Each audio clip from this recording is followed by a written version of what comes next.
Volume is maxed out. Okay. All Yeah, you right.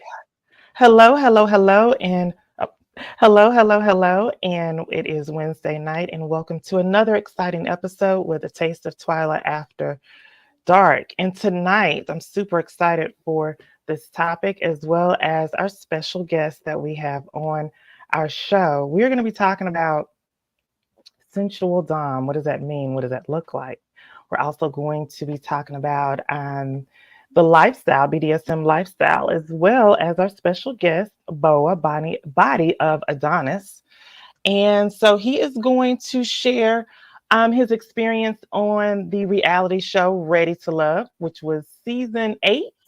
Yeah. So let's go ahead and get started. Let me go ahead and get everyone on the Instagram here. Let me see. So you guys have to invite to join. Did you do that? On Oh, my IG, I yeah. or brought. I Boris, just you're wait. gonna be on here, right? Let's see here.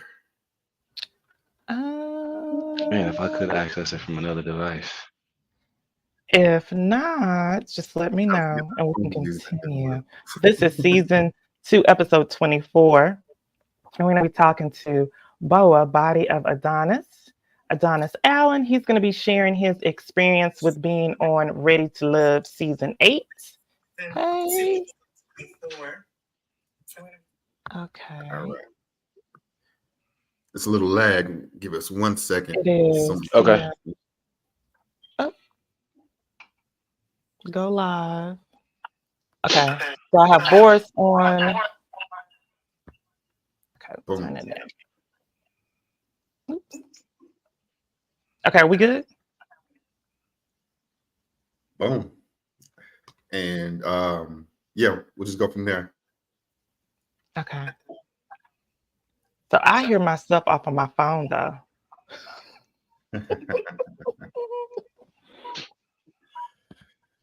Maybe I should just turn off my phone and we'll just do StreamYard and then upload it. Okay, cool. Let's do that. All right.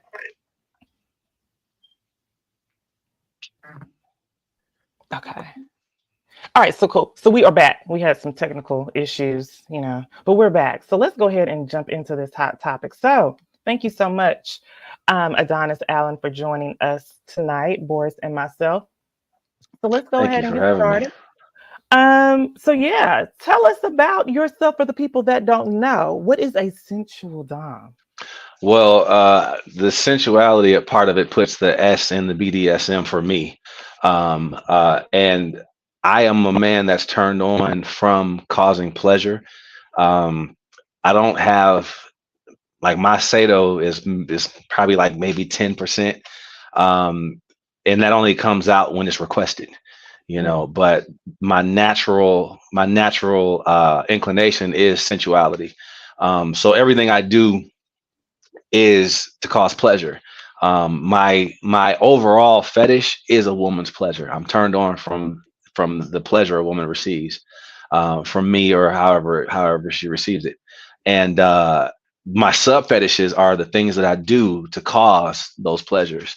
Um, so for me, being a sensual dom, it could be like my sensual massage that I do, my oral fetish, anything that's going to send a woman to that next level of pleasure, and take her to that different world of pleasure. That's what I like to do. I use restraints.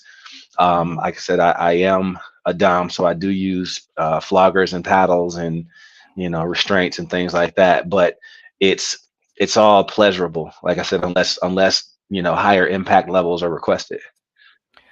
So let's rewind a bit. You had me at floggers because I love me some floggers. I love a Yeah. good flogging. An oral fetish. So you have an Hmm. oral fetish. So Yeah. explain to us what is an oral fetish?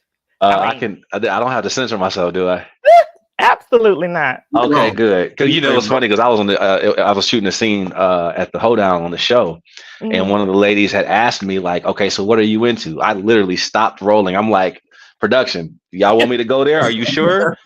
And they was like, "Yeah, she wants to know what you want, what you're into. Go ahead and tell her." I was like, "Okay, action." So I went right back into it, and I just told her what it was. My oral fetish it's a part of body worship, which is one of my fetishes. But I love kissing a woman, her body, finding out where her sensitive spots are, kissing along her spine, her sides. I love ass worship. I have an ass fetish also. But my oral fetish comes into play where, because I love eating pussy. I love eating pussy. I love eating ass. I love sucking nipples, licking ears, things like that. Like I say, all those little sensual things that send a woman to that next level during foreplay. Those are the things that really, really get me going. I love eating pussy from the back. I love having my face hat on. I love uh, um, forced asphyxiation. When a woman sits on my face and cuts off my air supply a little bit and lets me breathe and then comes back down on me, because eventually that oxygen deprivation, along with my like sheer horniness level, just has me just like, super, super turned on. So those are the things that, like I said, I would consider my fetishes. I do have kinks also, but as far as my fetishes, my oral fetish would be my oral fetish, my ass worship fetish, and my body worship fetish are like the top three. So how did you realize that's what you truly like? Like, oh, okay, I like ass. Oh, this is a Oh, fetish. I've always been in the ass. Yeah, it's always been, Okay. He said, I'm especially glad. yeah, I'm glad exactly. that Like, you I mean, breasts are cool as long as they're palmable. I played receiver, for a long time, and I played college football, so I got pretty Okay. big hands. So that's why I was like, as long as I can palm them, I'm cool with that. But the main thing that I like and I look for is ass, thighs, and hips. You know, Okay. and just the sheer beauty of a woman's figure, the feminine Mhm. figure. That's where my body worship fetish comes into play, because I call it's so, how things have like side names and nicknames or Right. whatever. But so my body worship fetish, I also call it my goddess worship fetish, because I'm worshiping a woman's body as she's a goddess. Um, with the different things that I do, whether it's orally or the sensual massage, tantric touch, just the energy transfer. I know you know a lot about that, and then of course leading into my oral fetish, my ass worship fetish. Like I love to like just to kind of park my face between a woman's cheeks even before she takes her thong off, and just breathe her fragrance and the fragrance of her pussy, and it's an aphrodisiac. It just sends me to that level, you know what I'm saying? So, and then I move it to the side, do what I do, but yeah, that's my thing. And I write about that a lot. I got a short that I wrote called Fetish Play.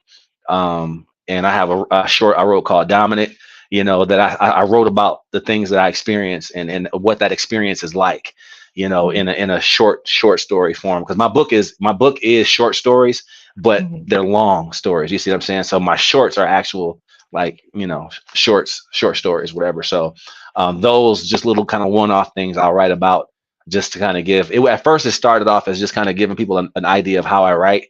But I'm like, man, I should write about my biggest fantasy. I should write about the thing, certain things that wouldn't be a full length story necessarily. Oh So my I goodness. do. So I know you don't know this, but part of my brand as a sex therapist and in the Hmm. tantra energy field is teaching men about the benefits of sensuality. Oh And yeah, everything that you just talked about is right Mhm. on board with that, right? yeah. And what I like about that is you can be yourself, you can look like yourself and be a sensual man, right? Hmm. And what do you get from women whenever you're doing the necessary things, the energy? What about them fills you up in a healthy energetic cycle? This is leaning on sensuality, right? When you're talking about eating her out, when you're talking Uh-huh. about all these other things, you're raising her energy, but that does a lot for you too. What is that? I mean, it's really just me being turned on, and I don't know if it's the same for you. It's almost kind of an ego thing, you know what I'm saying? My ego is kind of stroked because of the other worldly pleasures that I'm causing her, you know what I'm saying? And I always say I set the bar high, when I'm with someone for the first time and she hasn't experienced me yet. I'm like, oh, okay, she has no idea what she's in store for. So I do things that typically most men don't do. I pay attention to a woman's body typically the way men typically don't do. You know what I'm saying? Because you get complaints from women all the really focus in on and is concerned with my pleasure. But for me, it's like I'm on the complete opposite end of that spectrum, because her pleasure adds to my arousal and the build up for my orgasm.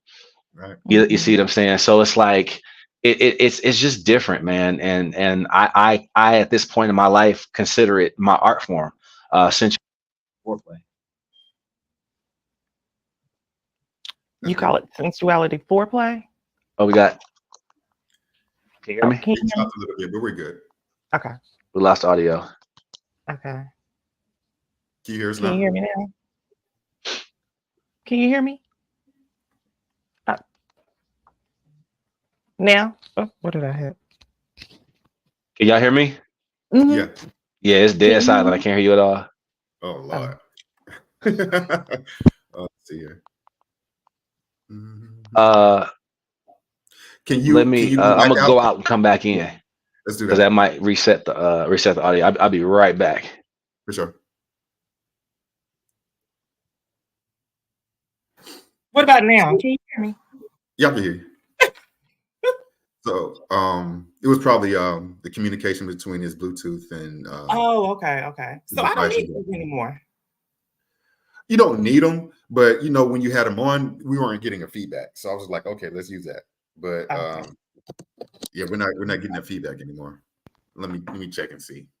But yeah, that was cool, man. I love when brothers are able to express the benefits of sensuality. We tend Yeah. to look at that, and we tend to lean into we have to have all this grit and this grind to be a hmm sex monster in the bed, but you don't. It's a range, it's a spectrum. You gotta have balance as a man. You know, be tough, be the protector, be the provider, be everything you're supposed to be as a man. But when it comes to a woman, and it's like you don't have to be, super hardcore all the time. And like you said, I didn't know you were a therapist like that. But I've had men ask me questions about how to be more sensual. I had a doctor out. He was paying me for a while for lessons, teaching him to touch. I'm like, bro, I kind of put it to him like this: you can throw the ball downfield all day. You know what I'm saying? Go for the deep ball, boom, air it out. But you got to be able to hit those short and intermediate passes too, the smaller Absolutely. things. You know what I'm saying? So teaching him how just like I said, how to have a softer touch and be able to caress and paying attention when you touch, how she responds to it, so you can remember that for next time. You see Come what I'm on with saying? it. And then build off of that. So and then I've had, of course, people ask for lessons in Florentine with my flogger, with using floggers and things like that.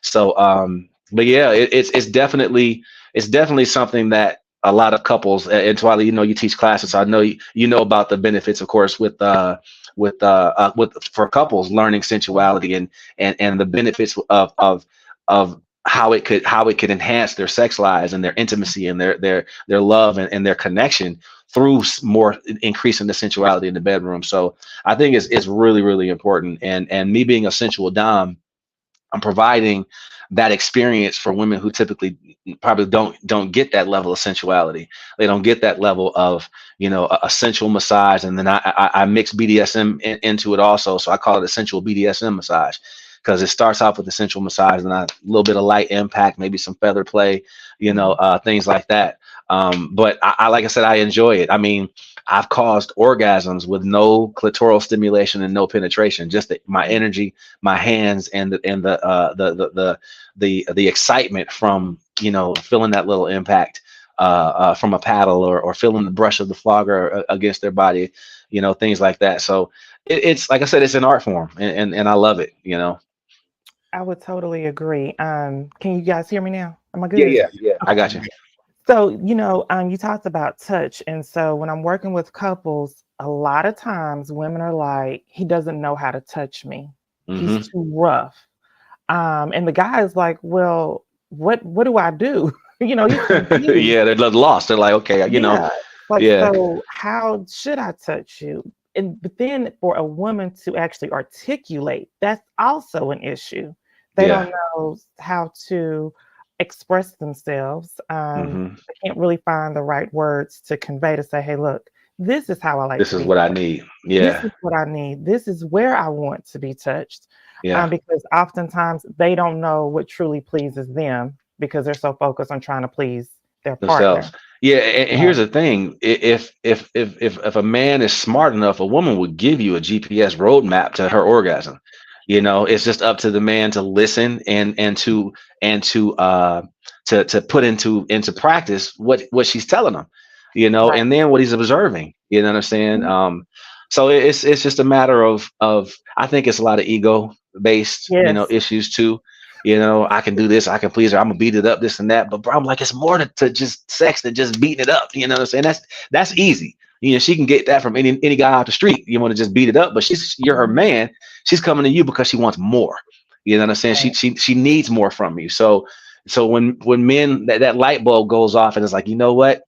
I need to learn something new because Mhm. you don't want her to come to somebody like me and just have her mind and world just blown wide open because she's experiencing things she hasn't before. Now she goes home like something's got to change, because now you're open to a whole new world of pleasures, that you didn't know Mhm. existed, so that's why I say like with my girlfriend, we have a lot of fun with our lifestyle with BDSM and she's getting more into it.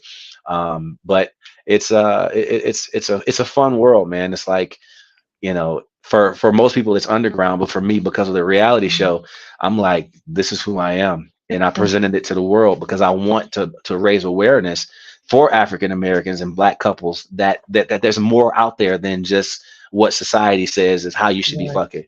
You know what I'm Mhm. saying? Or what social media says, or whatever the case. It's a whole a different world of experiences that you could have if you just open your mind to different possibilities.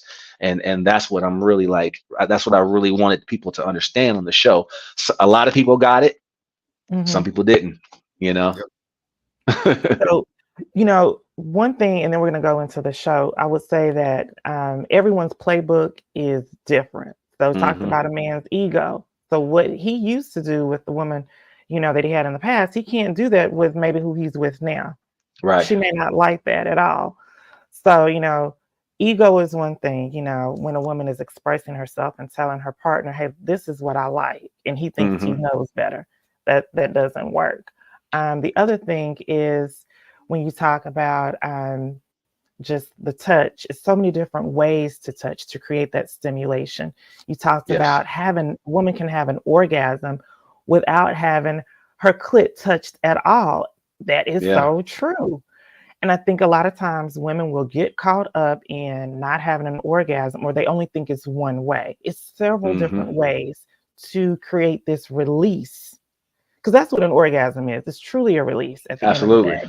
Absolutely. But a lot of times I think we get caught up, and I say we as women get caught up with I have to have an orgasm. That's we have this foreplay, we have sex, and an orgasm. But what about the Hmm. pleasure in between? So Right. I like the fact that you have these services, I guess, or you're knowledgeable on pleasure, different ways to please your partner. Right. And so I wish, women would truly understand that as well as men. And definitely when you've been in a relationship for a long time, Oh, you what got to you mix it used up. to, yes, and what you used to like 5 years ago, 10 years ago, you may not like that anymore. Right. You may want to try something new and different, and that But is, okay. yeah, and that's why communication is so important, because as you grow as Right. a couple, I mean, it's like Mhm. if I can only really go off of what I see. If you don't tell me, and it also comes down to the men to inquire, how are Mhm. you liking what we do? You know what I'm saying? Is there anything I can do different? Is there anything you want more Mhm. of? Having these conversations with your partner will keep things, on the level it should be. Because like you said, Mhm. as your body changes, as you age and mature, whatever the case, you might like something different, or you might have seen something Mhm. on X and XX or Pornhub that you like, I think I want to try that. But if you don't have those conversations, it's like, how would you know? You know what I'm saying? Right. We can't be mind readers, but at the same time, we can't sit back passively and not investigate and inquire about our partner's pleasure levels and what she likes and what she's into, and how that develops as the relationship progresses. But you know what I found, with the exception of you and the other brothers that I know in the sexual health field doing our thing, we don't have we have to do a better job, and I'm talking to myself too, of creating a space where men can go and learn, right? Yeah. We want Yeah. them to communicate, but a lot of us just don't have the vernacular, the vocabulary, the necessary words to give to our women, Right. right? And then we want these other things. Just like for me, when I talk to women about poly, when I'm dating, I tell them this is my poly. This is how Right. I have the words, but a lot of us just typically don't. And you're right, the communication is there, but the issue I think and I find is we have to do a better job of showing folks, hey, this is a space for you to get this done and to be Yeah. great in bed, or just to communicate. Really, just education and for the communication. And there. Yeah.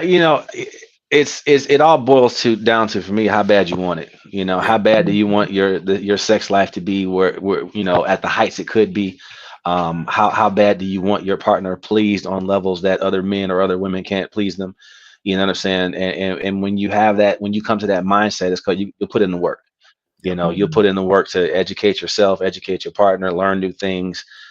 So men that are smart and are looking for longevity and diversity in their sex life learn. They explore, they experience. I've been saying it for years, man. Couples that play together stay together. Lovers Lane said it best.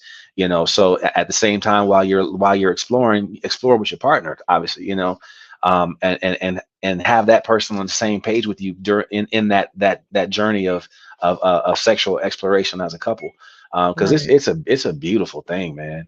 It is a beautiful thing when you come together and you guys reach that level, or even not even necessarily reach the max, even though as you're progressing together and experiencing new things, together. And it's just like, now you're creating all these memories, and your passion and intensity for each other is just like on an all-time high, and it kind of just stays there.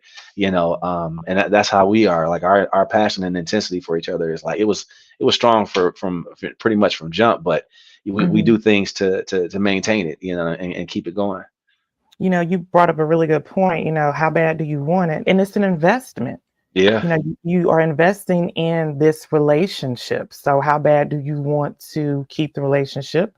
How bad do you want to invest in yourself as well as your partner, so that you can continue to have a healthy relationship? And it's also, it's the connection. The whole journey, the whole process is a connection to bring you deeper with this person, even deeper within yourself, learning what you like and what, Right. now turns you on. And then it's this energy that comes with it as well. So all of that is a journey. Yeah. Which, I mean, if you can think about it, it can be a form of foreplay that the two of you experience together as well. So, I love the journey, and love it when you can, you meet this person and they want to take this journey with you. Yeah. Like Yeah. that's the whole vibe. I mean, people say that the dating pool has pee in it, and yes, it does. Yeah, that's But why I left Detroit and moved on to Dallas, so I can have better opportunities. listen, you may have to swim Right, ain't through working with nothing, stuff. bro. Dang. Oh man. Oh, it was rough. It was rough in the D, man. I love All the Detroit, city. what I'm saying, born and raised, but it is not a good city for dating. But you will find your person. I'm a Oh true yeah. believer Oh on yeah. that. Yeah, just Absolutely. go through some stuff. So finding your person. So you were on Ready to Love season 8, which Yes. is filmed right here in Dallas. All right. So how was that show? Like, It was fun. The okay. process was fun. I went into it, with an open mind. I knew, because of who I am and what I do, that the odds of me finding someone on that show were slim. But I'm like, I'm gonna still take a chance, because I love trying different things. Obviously, I've never been on a reality show, never been on a dating show, never done anything with dating on anywhere near that level or concept. So I'm like, hey, I'm gonna take a chance, and I actually met my girlfriend the week after I got eliminated. I jumped in her Oh, DM, and yeah, so it was the way. But I do believe that going through that process prepared me to meet her, because Ah, one of our lessons, nephew Tommy was talked about in a couple of the episodes, was dating with intentionality. And another lesson that was standing strong and standing by your non-negotiables. What do you want? What do you not want? And when applying those things during the show and having all those conversations, and then meeting her, it was like, okay, I know exactly what I'm supposed to do. I know what I'm looking for, and I know what I'm not looking for. And she fit, like she checked all the boxes. So it was like, okay, I have this amazing woman that the universe has presented me with. What am I gonna do? Am I gonna take a chance on love? Or am I gonna, yeah, like I'm gonna take a chance, and I did, and it worked out. So I love it. So you were on the show for how many episodes? 6. 6 episodes. And Yeah, so, and the reunion, which is I think is next week or the week after. okay. So, walk us through the show. So I guess like the first episode is when everyone meets and then they have, Yeah, the then you, mansion mixer. okay. And then you figure out who you want to eventually continue to talk to. Is that how this, kind of flows that way? Yeah, we had the mansion mixer, and we were there for 12 hours, and we had, you know, 12 hours of conversations, and sometimes we would double back and have more conversations with someone that you were actually a little bit more interested in. So obviously, the talk of the mixer with me was what I do, because we're all getting, oh, hi, what's your name, how you doing, what do you do, blah blah blah. I'm gonna ride Oh, what that. happened? There's like a floodgates of questions that open up. Well, what do you write about? Where you get your experiences from, the stories from, and I'm like, so I'm answering these questions over and over and over and over. And I left, out of the 9 women, I left with 6 or 7 connections, and pretty much all their phone numbers. So everybody was exchanging numbers, and then as the weeks progressed, I was kind of like really seeing who my actual connections were. The show only showed they showed the narrative that they wanted to. They didn't show my connections with hardly anybody but maybe 1 or 2 people. And it was frustrating at first, because I'm like, okay, I talked about so much more in those 12, even in that first episode, in that 12 hours, than just BDSM. But that's all they kept showing. All they kept showing. Everything that came out my mouth in those first few episodes was BDSM in my book.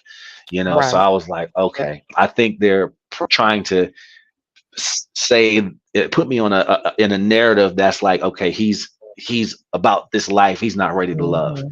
you know and then I think at the hoedown was the first time they actually showed me talking about my actual relationship and marriage goals. You know what I'm saying? So I'm like, man, they waited all that time, but you know the fans were, I got mixed reviews, but I got a lot of support from being an author, a lot of support from being Black and in the BDSM world. A lot of the fans, it was crazy, because Lex Royal is the admin of a really big Ready to Love group. It's got like 50,000 people in it. And there were people that would, early in the few episodes, that posted about me, and we're talking. I remember one post, a guy was like, how does an author even make money? Like, man, when I tell you, those fans lit into his ass, like, man, by selling books maybe, or this and that. He's an entrepreneur. So Right. there were a lot of people that defended me as a creative, and respected the fact that, I mean, I even wrote a book. I even put all that together, and a lot of people respected me for being my authentic self, because I could have hid all of that, and Right. just kind of went through the process like everybody else, and didn't talk Mhm. about those kind of things until it popped up later. But I'm like, no, I need to know, I need to know who's for me and who's not right now, because we don't have that much time. We don't have months and months to get to know someone, and just to find out later that they can't even handle my world. I Right. don't have that kind of time. We don't have that kind of time in the show. So I just put it up there. I put everything on the table. Yeah, and I think like with these Oh, the shows, audio. I can't hear you again. Oh man. really, I think somebody was getting a phone call, and I think that interrupted the it signal. wasn't Yeah, me. I'm gonna go out and come back in. That seemed to work. I'll be right back. Okay. Okay. All right. Yeah, I think that's what happened. So we are talking to Boa Body of Adonis on tonight's episode of A Taste of Twilight After Dark. This is episode 24. This is season 2 for us. And so we are talking about Ready to Love season 8 and what his experience was like on the episode. So he is back again. See, I think that's what it was. The Bluetooth got disconnected. But I think with these shows too, they have to find something that's going to get people to start talking. And so they're going to Oh edit out yeah, a I knew lot what of it the was. Yeah, quality That's nice. stuff and yeah, put I knew what it was. BDSM and kink on repeat over and over again to get, people like that shock factor. Hmm. But Yeah, you said that you guys spent 12 hours talking and getting to know, I guess it was the 12-hour speed dating, I guess, if you will, pretty or much. Yeah, we were at the mixer all day. They just fed us alcohol and little, finger foods and stuff like that. And we just we had all these conversations, and they followed us around with the cameras, and if they wanted to, if there was something specific that they wanted, they would snatch us to go talk to somebody else real quick, or tell us to go interrupt the conversation and talk to that person. So it was it wasn't scripted, but it was kind of semi directed. You know what I'm saying?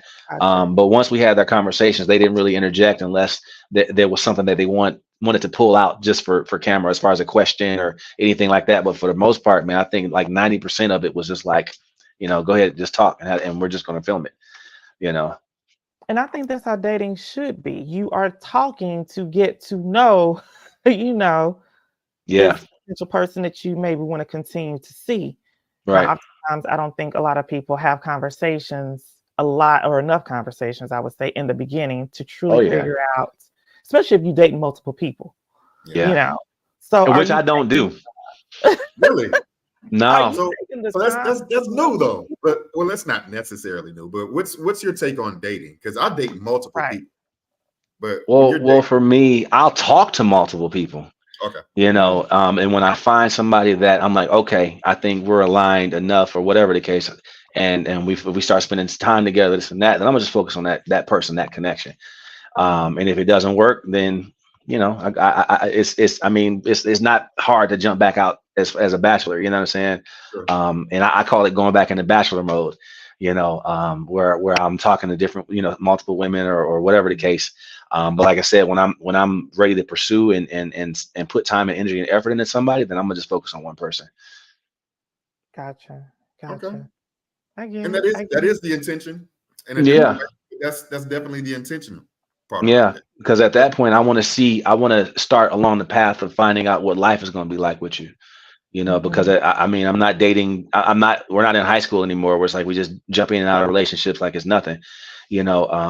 Like I even said on the show, I want my next relationship to be my last. You know what I'm saying? Because that is my goal. Mhm. So when I meet that person in mind, like when she and I started kicking it, like it was like, yeah, we're LS, but in those beginning, but while we were establishing our bond and our connection and learning, I wasn't talking to anybody else until we opened back up and started, going to LS events and things like that. But we were already had all our conversations and had our dynamic established, and we knew what it was. So it was a wrap anyway, because we made it official. You know what I'm saying? But in a normal dating situation, like, yeah, no, I don't. I think it's because I do too much anyway, to try to have to juggle all of Mhm. that, juggle the emotions and remembering this about this person and this and that, Mhm. whatever. So, but like I said, if we just kicking it, we just fucking, or we just whatever the case, that's nothing. But when it comes to that next level, when you're taking it to the next level, like, no, I need to find that one person to zero in, and see what happens with that. If it doesn't work out, it doesn't work out. When do you think that, you should have a conversation about what it is that you're into when you are dating? Oh, for me, Um, it's immediately. okay. Yeah. Yeah, it's immediately, because my time is very, very, very, very valuable to me because of everything I do. And Mhm. money, you get money back, but you'll never get the time you spend back. Mhm. And I take that so seriously. So I'm very, very particular and careful on who I give my time to. Mm. Because like I said, that's not an unlimited resource. Right. That's not a resource that can be replenished. Mhm. Like a bank account can be. Like, yeah, you can go on a date, spend money, and like, okay, it doesn't work out. You blew a couple $100, whatever. You make it back on the next check. But the Mhm. time you spent is gone. So for me, like I said, I'm very, very particular, very careful on who I give that energy, and Mhm. even who I let into my world. Mm. I need to know you can handle these parts of me, because if it's I don't want to have to feel a way about anything that I do, because it's too much for you. You know what I'm saying? So if Mhm. it's too much for you, I need to know that right now. And the way I was on the show where I was like, yeah, I'm an erotic author, I'm a sensual dom. I have a show that I do, every so often where we do live demos. I talked about it, because and as I talked about it, I observed their responses, Mhm. and then like I said, when we had those phone conversations on the conversations on the phone, I observed, how they interacted, how inquisitive they were, about my world and this and that. But then, as I see the show as the show's aired, I'm like, oh, okay, they weren't, they weren't trying to talk like that on camera, but we Right. were definitely having them conversations on the phone and through text message, so. So hold on. So Twyla and I were talking about that. We were like, I was like, man, I think that this dude was a good dude. And then once he expressed himself on camera, they weren't appreciating for what he actually said.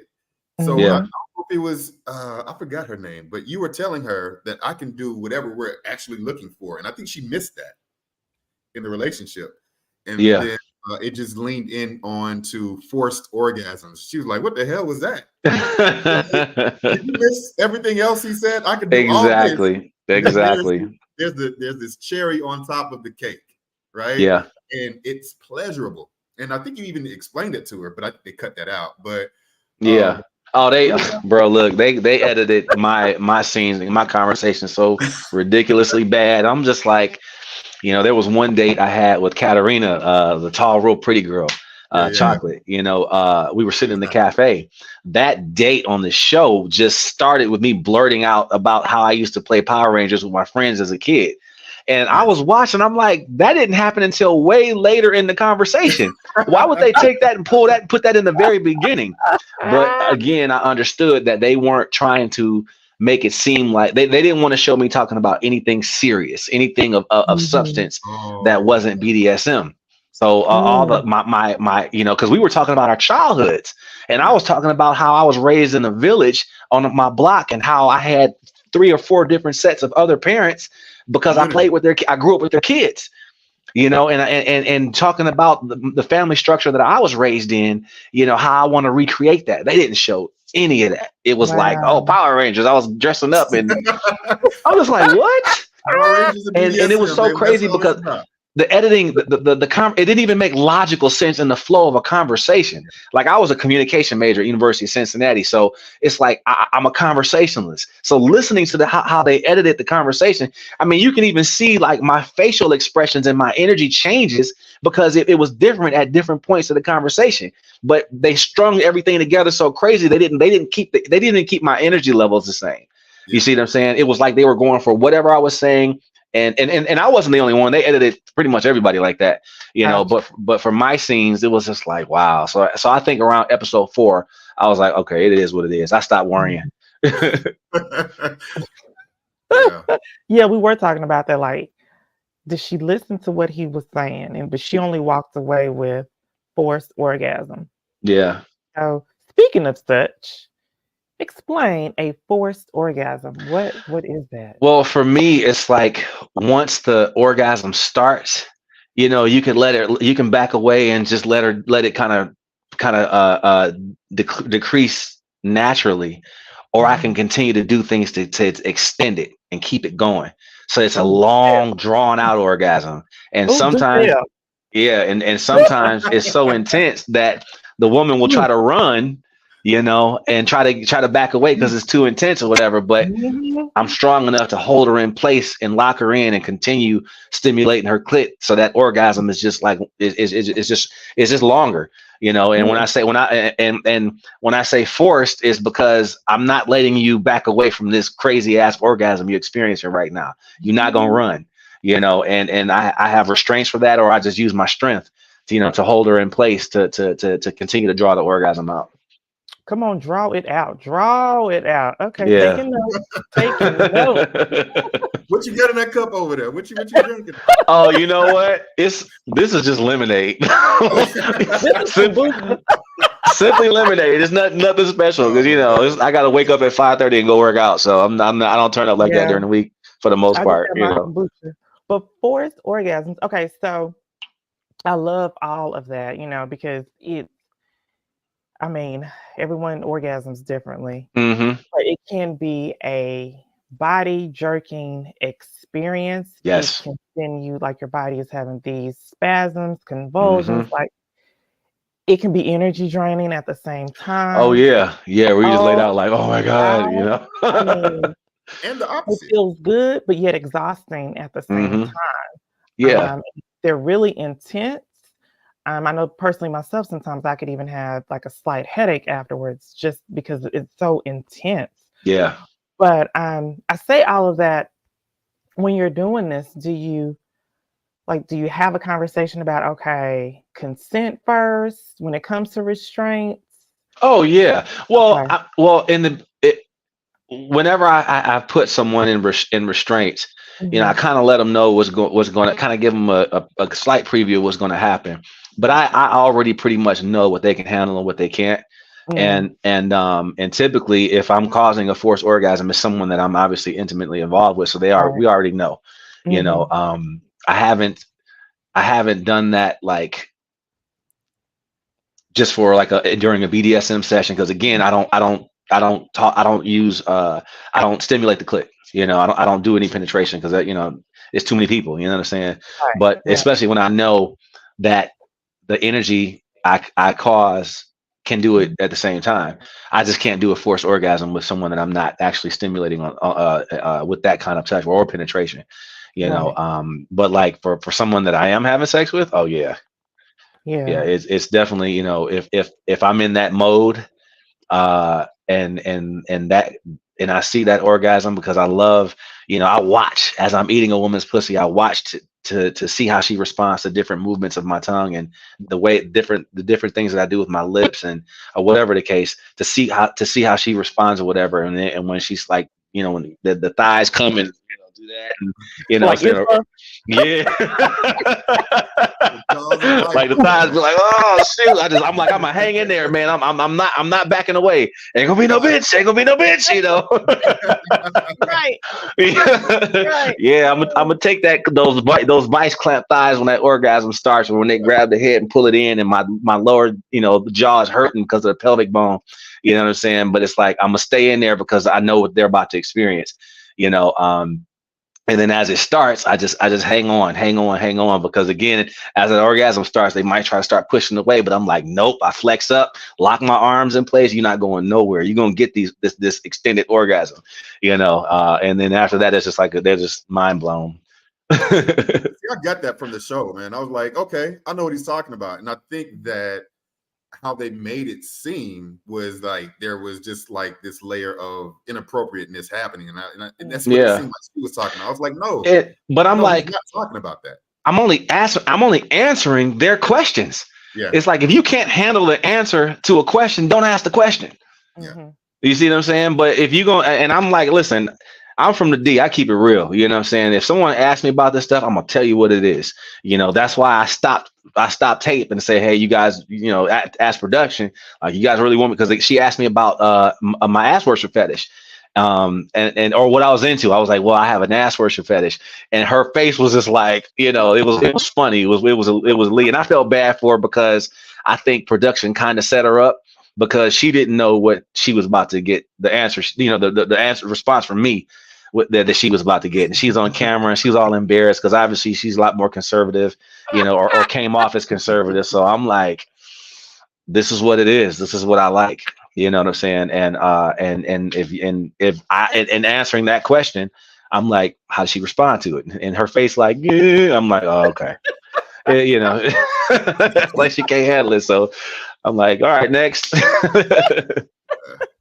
When did you get That into was the funny though. lifestyle? Oh man, 2008. Oh wow. What Yeah. what attracted you to it? Were you Well, my sexual curiosity started really early. 13 years old, I was watching hardcore porn and reading erotic short stories. mm, And I had my own collection and everything, and hid it from my family on the family computer in a labyrinth of folders and shit. And I only knew how to get to the path to get to my porn collection. And 2008, I was working out. This is right before I became a personal trainer. I was working out with a group of guys. We worked out together for like a year and a half. And just one random day, I came in late, and they were already lifting. So I started stretching. And I'm listening. I'm like, wait, what are y'all talking about? You know, he kind of listen to their conversation. One of my boys was like, oh, Marv, at those swinger parties, I forgot to tell you, you got to come through. I said, what? So I'm like, all right, bet.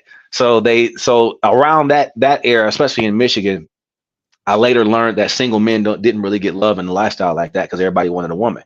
You know, couples didn't want that. They didn't want another guy, which hypocritical, but we get in that later. Yeah. And so they paired me with a single female.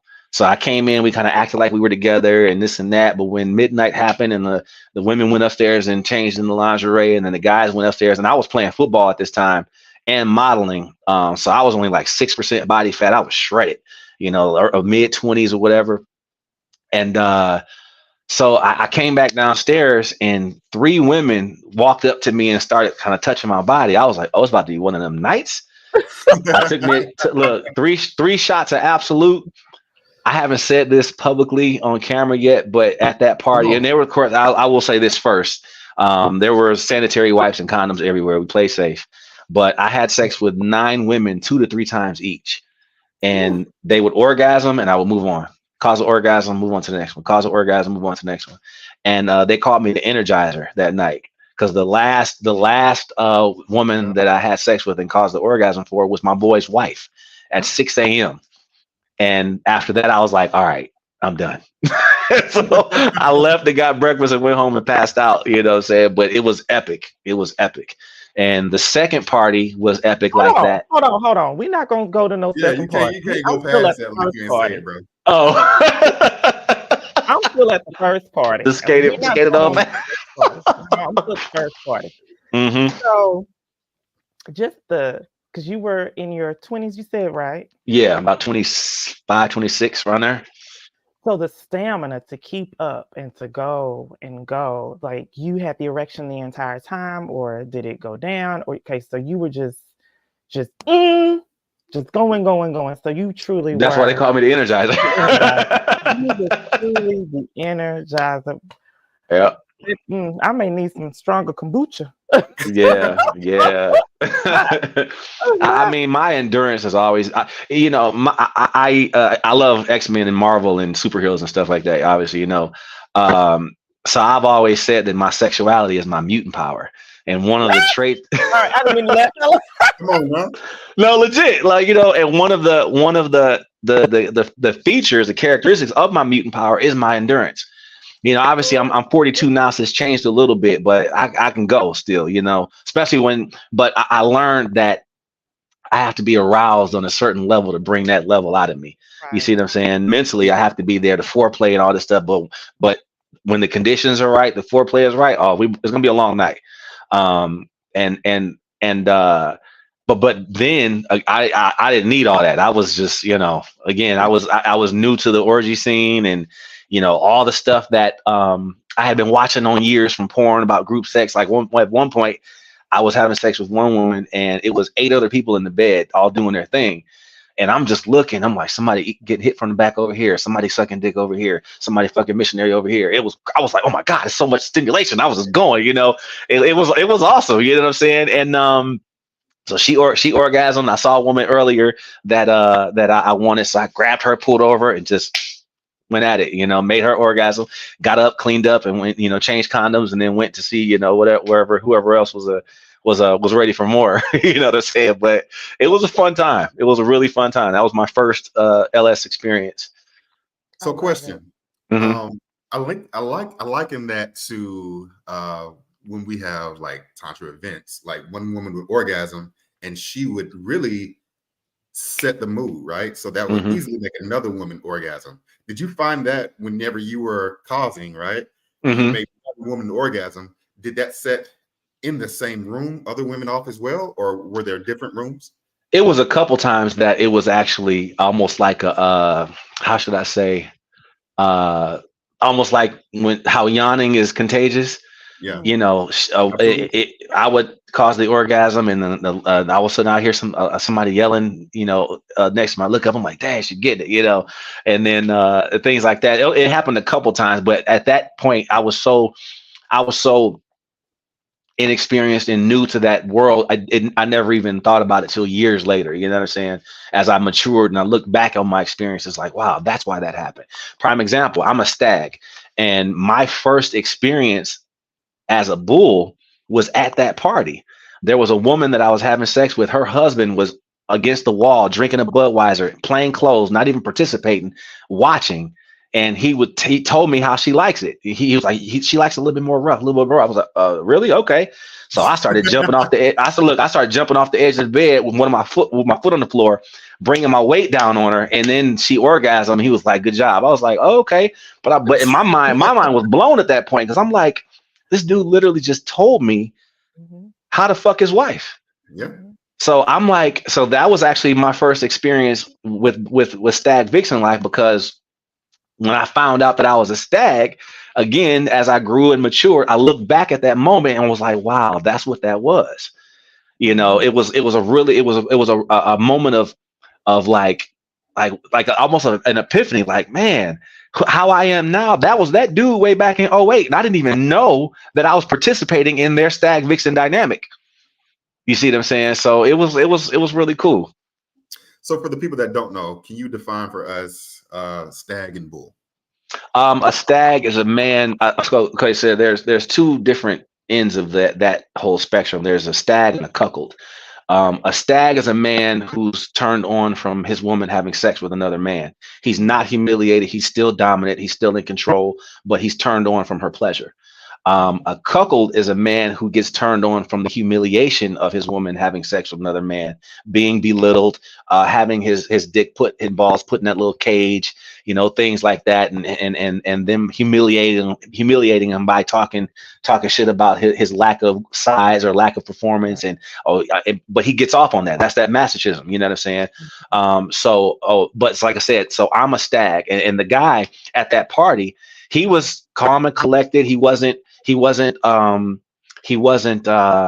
submissive or weak. He was real chill. Just sat there drinking his bud and was like, yeah, you gotta give it to her a little bit harder, a little bit more rough. She likes it rough. And I'm like, okay. So I was the bull, and at this point, because I'm dominant, I can't be a bull, because a bull submits to the stag's mental pleasures of watching the bull have sex with his wife. I'm not submissive. You see what I'm saying? So for me, it's like I've been in that situation before, and trying it, you know, years ago showed me that that's not me. You see what I'm saying? So it's like, okay, I'm a stag, you know, and this is what it is. Okay. So for those that didn't know, that's a stag. Yeah. Oh, and the major part of the stag vixen dynamic is the reclaim. So when my girlfriend has sex with someone else, I take back what's mine. The reclaim sex. Reclaim sex is more intense, more passionate, and more intense than makeup sex. I don't care what anybody says is better than drunk sex. I don't care what anybody says. Reclaim sex, when you taking back what's yours, you know, and showing her, this is why you're mine, and this is why I'm dominant. This is why I'm supreme. This is why I'm the stag. This is why this pussy's mine. You know, that it trumps it all. That right there in itself. Beautiful. And on that note, we are going to wrap it up here. Oh, pun intended, wrap it up. Okay, yeah. Yeah. Yes. So please tell us what you have going on, you know, since Ready to Love. What is next for you? You know, I know you have your, but what do you have any events going on? I think you have a podcast coming out, right? Yeah. Love and Lifestyle Podcast is our show we're working on. We had some technical difficulties with the first episodes. We got to re-record it. But yeah, it's a podcast about love and relationships and how they coexist with the lifestyle dynamic, and also educating people about the different forms of lifestyle, like polyamory, like stag vixen, like just general LS swinging and things like that. Because there's a lot of people that are curious but don't, like you said, don't have the way to obtain the knowledge to go into it the right way. And then also just talking about you know, just general love and relationship issues and topics, things like that. Right. And also I'm performing in Atlanta Saturday at an event, just a BDSM event, and then October 13th is Herogasm, and that's like, Yeah, that's my birthday party. Okay. Libra. Woo-hoo! Yeah, yep. Come on, Libra, my Libra brother. Right. Heck yeah. So Hero Gasm is crazy because it's a superhero and villain themed Halloween, sexy Halloween costume party, but it's also the BOA experience where we do erotic poetry. I've got 4 dynamic poets, man, that are going to perform. I'm performing and reading one of my erotic stories live. I sing also, so I'll be performing my R&B. And then at midnight, we've got some BDSM presentations that we'll do, and then we open the floor up for people to experiment with the performers if they want to, and it just turns into a party. We're doing a sexy superhero costume fashion show and contest. So it's going to be a lot of fun. It's going to be a lot of fun. Okay, and this is October 13th. And how can they find that information if they want to get tickets to go? Tickets are at boaerotica.com. That's my official website. And there's a HeroGasm page on the site that they can get tickets available now, so they can get those to get ready for it. And then the HeroGasm event on Facebook. I posted different companies because I cosplay also, and I make costumes. So I'm kind of like the costume plug. When people come in like, Marv, I need a costume for this event or whatever the case, I'm like, I got you. So I've posted links to different companies that I've done business with in the past that do really, really good costumes, really high quality costumes. And prices vary. You can spend $60. I got a costume that was $1,200. My Ultimate Spider-Man costume, my Black Panther suit that I'm wearing at HeroGasm was $900. But they're very, very high quality costumes. But like I said, you don't have to spend that much on the costume. You can spend not 60, 90, $100 or whatever the case, and you'll still get a good quality costume from these companies. But if you want to really take it there, you can take it there. But yeah, I'm really excited about HeroGasm because it was a while before I realized, like, my show was always on Fridays, but I didn't realize that my birthday fell on a Friday this year. So I'm like, man, here my boy experience and HeroGasm's on my birthday. Like, it's gonna be crazy. Awesome. And this is I'm October excited for you, 13th. bro. Yeah, appreciate that. It'll Yeah. be in Dallas. Yes, Or- it's gonna be in Dallas. Okay, cool. Awesome. Yeah. I love it. So please come out and support HeroGasms. Make sure that you get your costume, get ready, and have an erotic experience. Yes. And the book, they can find your book on your website as well. Yes. The book is boaerotica.com. It's a book of erotic short stories. I wrote most of my stories from the woman's perspective because I wanted to put women in positions of power and dominance that they aren't typically in our society because of toxic masculinity, social sexual hypocrisy, things like that. So it creates a place where women can kind of live vicariously through the women, my female characters, and experience these wild fantasies. And when I tell you the devil is in the detail, my writing style is very, very, very, very vivid. I paint very good, clear pictures of what's happening, where people always say, like, I felt like I was there, or I felt like it was happening to me, or I felt like I was a fly on the wall watching it happen. It was crazy. Another thing that I do, I started an audiobook. So I 2 shows ago, Dirty Show was my Erotic Expo was the last show, but the show before that was Erotic Audio Files. That was the first time that I read an audio story. And so what I did was I recorded the audio story like an audiobook, Right. but I did the narration live over the sound effects of everything that was happening. And it was, man, everybody loved it. It was something completely different. And as I was looking and trying to stay on track with the story and reading, I looked up and everybody was on the edge of their seats leaning forward, like, I was like, oh, okay, they feeling it. You know what I'm saying? So I was like, all right, bet I'm gonna do more of these live audio readings. Because like I said, it's something no one has ever done, and I like originating. Mhm. That But yeah. reminds me of I don't know if you're on Clubhouse. I used to do Clubhouse crazy. Okay, yeah, I was on there for a little bit. They used to have black bearded men reading bedtime stories on there. And Oh yeah. Craig. So I know what you got going on. They going crazy. Yeah. they ate that up. They ate it up. I love it. I love Yeah, it. it's a lot of fun, man.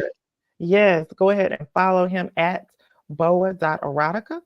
And also, check out his website, go to his shows, and definitely show some love.